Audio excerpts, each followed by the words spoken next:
Um, Thank you for coming. This is my talk. I am Michele Marchesi. This is a work performed, it's not readable, but University of Cagliari in Sardinia, in Italy. In our university group was, I think, perhaps the first in the world, or among the very first to study agile software, agile methods. And it's some years we are being studying blockchain applications. And now we are trying, the work is about trying to apply the sound software engineering practices and agile methods to blockchain application design. I will start with a short description of what is blockchain application design. I think most of you already know it, but very quickly I will do. And then I'll present the method. As far as I know, this is the first attempt to try to devise a software engineering method for blockchain applications, but we'll see it in the slides. And by the way, this is also the work, the master thesis of my daughter, so who contributed to the paper. Okay, what is blockchain? Blockchain is a technology. Now it's a buzzword, very popular. And basically, its first application was to the Bitcoin cryptocurrency. It is the technology behind the Bitcoins. And basically, it's an attempt to develop systems which are decentralized, meaning with no central authority, and secure, transparent, absolutely immutable, and secure. In fact, what I will talk about is not the first blockchain, the Bitcoin kind of applications, but is the second generation blockchain, which is a blockchain, but which enables to run programs on the blockchain. So blockchains in the second, in 2.0 blockchain, is also an universal computer able to execute programs on the blockchain. Basically, the blockchain is composed by many nodes on the internet, typically on the internet, in a peer-to-peer approach, with no central node, no central authority. Every node is equal to the others, and each node stores a copy of the blockchain. The blockchain is practically a database of transactions, and each node has its own copy. And so you have a high level of data redundancy. Typically, the blockchain process transactions. Each node can generate a transaction. The nodes receive the transaction, check if it is appropriate, if it is okay, and if yes, they put all the transaction in a block. Block means a set of transactions, and then the block is in some way accepted by all the nodes with a consensus mechanism, but we have no time to go deep detail to it. And then the blocks are chained each other using hash coding and so cryptography. And the ownership, the right to send transactions of certain kind is granted by ownership of this right using a public-private key cryptography, which is very sure. It is immutable.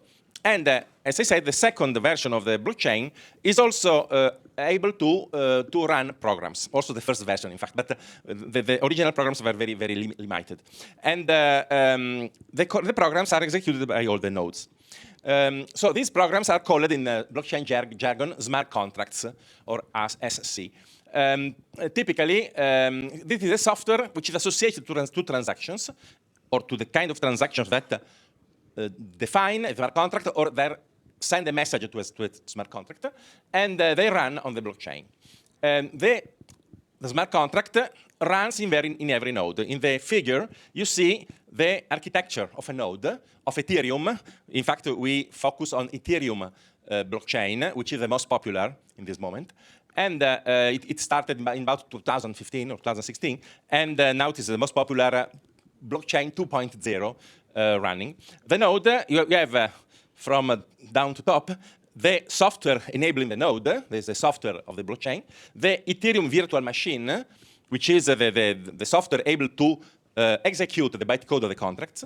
Then the smart contract itself, which is a program, a bytecode of the program, and which also have some storage. It can store data. Every node of the blockchain runs the same contract. Because when they validate the relevant transaction. And so the smart contract runs in every node, and what is important is that all executions must produce the same results. This is a very important idea, a very important concept, because this means that a smart contract or a node cannot access the external world. Because the external world changes, the access would be clearly in different times. So this would not guarantee the fact that every execution must give the same results. For instance, this means big problems if you need a random number generator, for instance, but we will not go in such deep detail. It is an isolated word, and how you can only send transactions to it. It executes the transaction and gives an answer. It can also raise a flag somehow, and the external world can see the flag and send transaction to it correspondingly. But this word cannot initiate a computation. This is quite very... So in the past few years, there has been a strong increase of interest in cryptocurrencies, also a strong in blockchain applications and in smart contracts. And also the monetary value of the cryptocurrencies had a huge increase in the past years. And this led to a huge inflow of money and of startup ideas. So many projects were born and quickly developed the software. In certain sense, it is a revival of the run to internet, to the web in the late 90s. So a run to be the first on the market. And so basically, the idea this led to an unralled and hurried software development. There is a lot of software working in the blockchain, smart contracts, or software around it, enabling the access to the blockchain. There are very many blockchains of different kinds.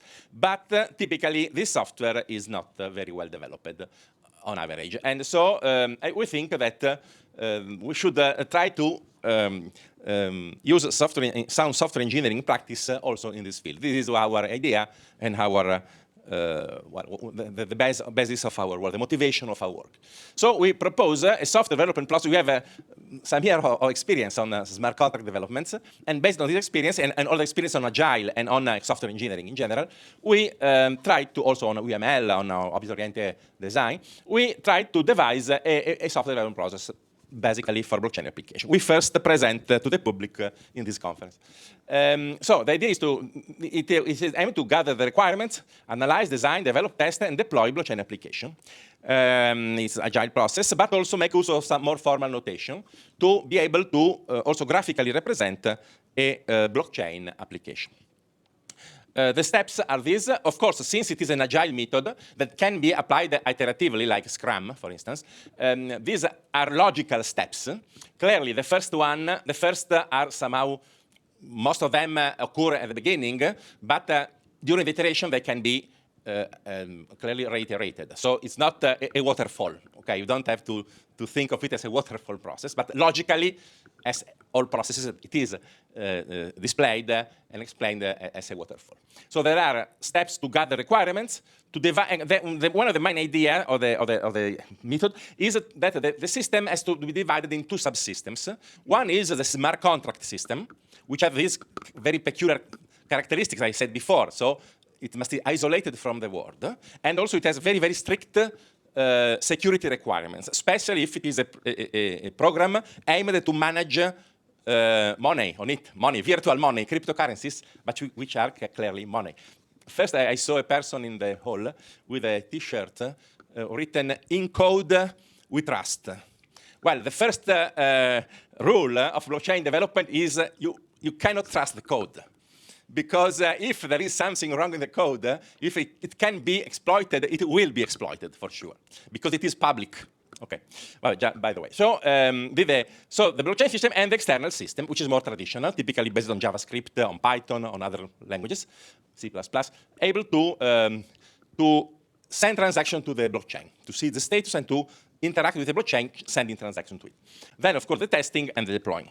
Again, not in waterfall sequence, but during typical iteration. Well, the step one, I took from all the object-oriented analysis methods, is starting to defining in one or two sentences the goal of the system. Here, there is just an example. To create a simple crowdfunding system managing various projects that can be financed using Ethers, which is the cryptocurrency of Ethereum. This is, I think, you do at the beginning, probably will not change it. Then identify the actors of the system. Human and external systems of devices, for instance, in some systems also IoT devices. In this case, could be the system administrator, which accepts the projects and their property, takes action in the case of problems. In this case, the system is not decentralized, as you see, because the blockchain itself is decentralized, but many applications running on it are not, because they must manage big malfunctions of the system. So, but other tend to be decentralized. This is, in this example, there is an administrator. Then there is a fundraisers, people wishing to gather money, and the crowdfunder, people who finance projects. This is a very simple example.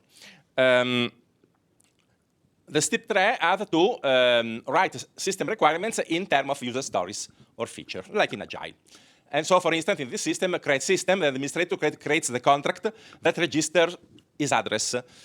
All the actors are, and it is absolutely a constant of blockchain applications, all the actors are identified by their address, which is a number, basically, and they are the only owner of the private key behind the address. So they can send transactions using the private key, they sign the transaction, so proving they are actually that actors. Okay, this is the other basic idea of blockchain application. And so other user stories we have no time to see, but start a campaign, a fundraiser activates a project, giving its data, software and cap, and so on. The fundraiser also, if the time of the crowdfunding has expired, or if the hard cap has been reached, cashes out the headers given to the project, and so on. I don't want to stay. This is other use stories. This is a use case diagram with the stories. Okay, it's a graphic representation of the actors, the user stories, not use cases, user stories in this case, and the relationship, which actor has a role in which user story. The step 4 is crucial. Until step 3, it is a standard system. You could develop it not using blockchain, but using a traditional approach, a server on a cloud, for instance. And but from probably there is also a step 3.5 in which you should decide if you want to use a blockchain solution or not. If the answer is yes, you pass to you divide your system in the smart contract system and the external system, because they have different characteristics. And so one system is a blockchain system composed only by the smart contracts, and the other is an external system which interacts with it, composed of typical web applications and libraries to interact with the blockchain. The smart contract system interacts with the outside exclusively through blockchain transactions. So it has actors, which in this case are recognized by their respective addresses, as I said. It can use libraries and external contracts. It can generate transactions to other contracts or send headers to addresses or to contracts. And so it can do these things, okay? But only by executing a transaction. The client-server system is the one described in the previous steps, but it adds the interface to the smart contracts. So there is another actor, which is the smart contract, the blockchain system. This is a typical application of a distribution application, which is another name for a blockchain application. And you see here, you see what the same picture you saw before, the blockchain. Then there is an app system on a server. Sometimes you have to have data, to gather data, and so you put things on a server, and also typically you interact also with the client, okay, with a smartphone or mobile application. The design of the smart contract systems is you should redefine the actors and user stories, define the decomposition in smart contracts. A blockchain system has one or more smart contracts, typically. If it is simple, it's just one, if not more, which send transaction among themselves. And for each smart contract, define the structure, the flow of messages, and other transfers, the state diagram if needed, the data structure, the external interface, which is called the application binary interface in Ethereum jargon, the events, the modifier, and so on. We don't have time to go too in detail, but I want just to give you a look of everything. And then define the test and use the security assessment practices, which are very important. The design of the external system is more traditional, but you have to add this actor, which is the blockchain system, which is a passive actor. You send transaction to it and see what is the result. Okay, it cannot initiate. It cannot be the first the main actor of a user story. Define the architecture of the system. I mean, you need a server, only client, and so on. Define the decomposition in modules and then the interfaces. Then define the user interface of the relevant modules, and so on. Perform the detailed design and perform a security assessment of the system. The other steps are, of course, from the design, which is very important, in my opinion. Should not be too heavy, as in Agile approach, but you also have to document things quite well for future modification and for security assessment. And then you can code and test the system in parallel, the blockchain system and the external system. Clearly using an approach, an iterative approach if you use Scrum, or using a continuous flow if you use a Kanban kind of development. So write and test the smart contracts, starting from their data structure and functions. Implement the user stories of external subsystems with an agile approach, as I said, and integrate, test, and deploy the overall system. Not at the end. Clearly, at each iteration, you should integrate. Continuous integration, but you know this well. Now I want to explain better with a case study, okay, which is an application for corporate voting management, which is quite a critical, not so critical like the other example of crowdfunding, which manages money, headers, which are exchangeable in dollars or in rubles or in euros. But it's perhaps less critical. But we will use this as an example. So the goal of the system could be to manage in a simplified way, because it's a simplified example, clearly, voting in corporate assemblies. So when the stakeholders of a society, of a firm, go together to take decisions. The actors, which are the actors? The corporate administrator, one or more person, in this case there is one person, who manages the system. He is the administrator, he is the legal representative of the firm, and so he manages the system, basically. So he defines the shareholders, the shares, calls convenes assemblies, calls for votings. The shareholder participates to assemblies and can delegate other shareholders or cast his votes. This is the user stories again in a use case diagram. This is a UML diagram of the data structure of the system, but not well, of the system as is in general system. So if you want to implement the system using a classical approach, you will use, in any case, also this UML class diagram, showing the firm, its shareholders, the administrator, the assemblies of the firm, the voting of the assemblies, the possible delegation of a shareholder to another one, and the vote, the actual vote on votations, on votings. Then we divide in this case, the subdivision is trivial because all user stories make use of smart contracts. So the user stories of the smart contract subsystem are the same. And so the corporate administrator and each shareholder are identified by their address. This is as an example of a library contract. I have no time to show it. In Solidity, which is a language of Ethereum, the contracts are like classes. But there are other concepts like a modifier, but I don't have time to show it. In any case, this is the original contribution we gave. The UML class diagram of the smart contracts. Here you see there are stereotypes: contract, struct, library contract, primitive type. And because in Solidity, but you can have contracts, but only typically one contract per one software contract in Solidity for a smart contract. Even more, it can inherit from others, but in the end, only one contract is you generate the bytecode for one contract, for one smart contract in each transaction, which generates a smart contract. So there is inheritance. Then there are a contract may include structs. Another thing that I can show is that in Solidity, the one-to-many relationship can be implemented only in two ways: with a mapping, which is a hash table, a dictionary, or with a vector.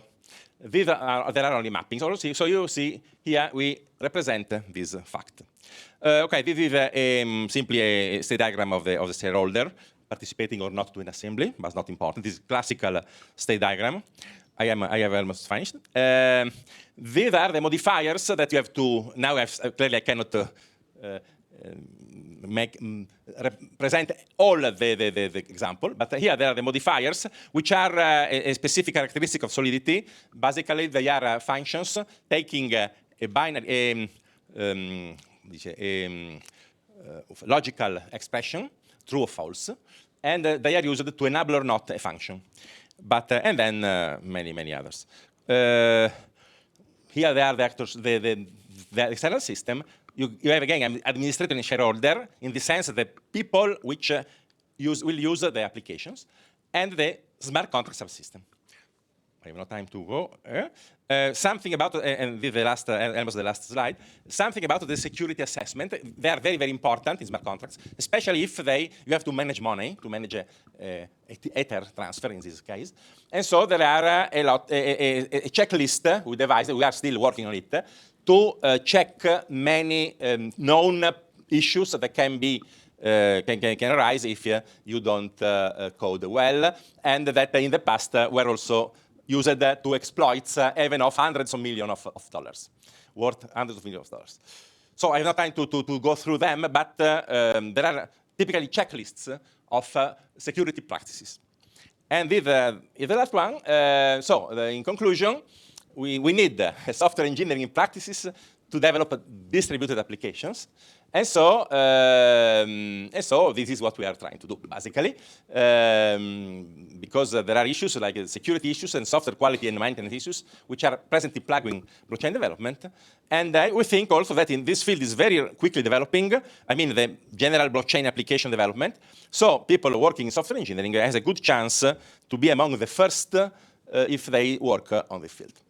And thank you for your attention. Thank you, Michele, for a very interesting speech. So, your questions?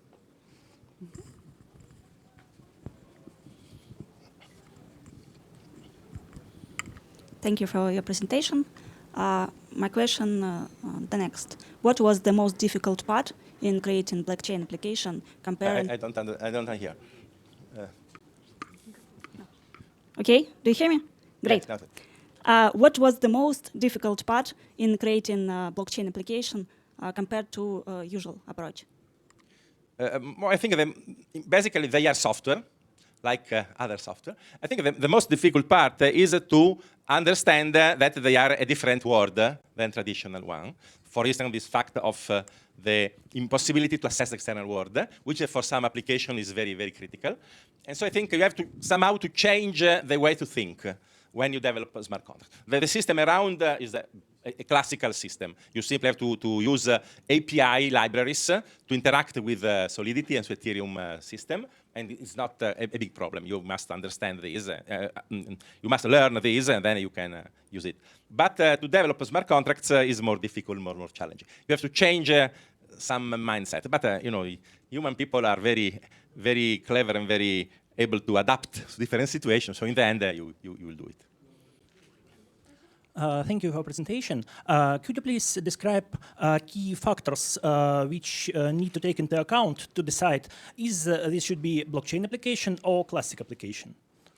I think, well, it's not, it's a difficult question. There are already works published, not by us, but by other software engineering groups, trying to assess this fact in a more quantitative way. In general, I think that basically blockchain application, well, the first is to say that today there is a lot of hype on blockchain, and so a lot of, you try to apply it to everything, and many blockchains will claim to be blockchains are not in fact blockchains, like for instance, R3, Corda, and perhaps an Hyperledger, at least in some under some respect. So there is, it will be a long answer. But basically, what I think is that a blockchain, even if it is for cryptocurrencies or for application which actually cannot be trusted any central authority, and are enough, they can use a public blockchain, but without charging too much to it, overloading it, These could be, typically they are application of crowdfunding. Typically they involve money transfer, okay? This could be a good application. Or the other case of good blockchain, private blockchain use is when there are many different actors in the system, and no actor wants to give to another actor the management of the system. Because for political reasons, political in a broad sense, or simply because a single actor managing the system could in the future charge too high fees and so on. An example is, which they are already trying to exploit to develop system in it, is international trade. When there is a factory, maybe in China, and a customer, maybe in another state in Europe, and when there is an exchange of goods and money, there are a lot of factors involved. The customs, of course, the producer, the customer, banks, insurance, shipping companies, customs, and so on and so on. No, maybe Italian, say, customer wants to rely on a Chinese server for this, and no Chinese firm would like to rely on an Italian. And so, if each of these actors set up a node of a private blockchain in such a way that the nodes are with enough high number and independent enough not to be to minimize the possibility to hack the blockchain, this could be a good example. Thank you. Another question?